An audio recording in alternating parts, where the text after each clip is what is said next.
Hi, in this video we're going to modify pivot tables a bit more. We'll add and remove columns, rows, totals and subtotals.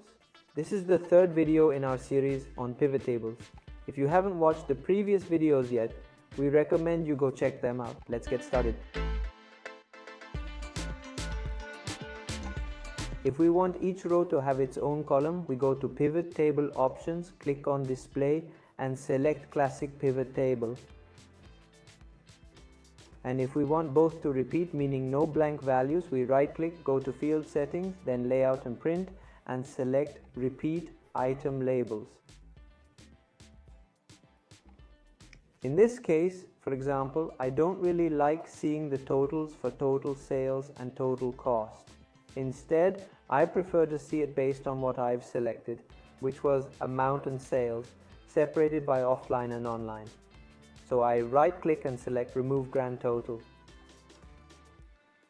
So there we have the difference between columns and rows, right? And in values, as the name suggests, it's what we want to see in numbers. In this case, for example, we have the total sales amount and the cost. Let's say we also want to see the unit cost. If I add the unit cost, it will show both the offline and online unit costs. It's crucial to note that you see a small arrow appearing next to each of these fields. This arrow allows us to modify the value we have or change the order of the fields.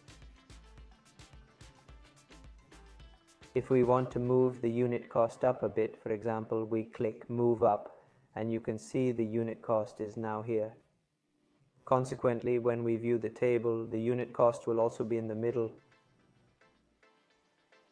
But the most important part of this is in the value field settings.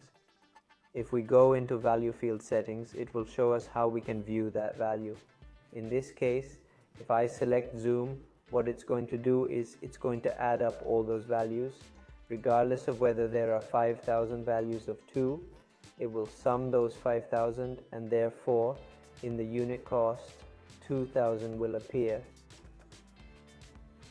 The count will show up, and if we select count, it will show us how many unit costs there are.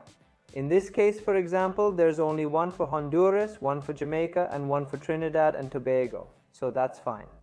In the end, since there's only one, I can use a sum, but if there were 2 or more items, that's when I would need to consider whether I want to show the number of items, an average, a maximum, a minimum, or a product. In this case, since there's only one, I'll use sum and it'll work well.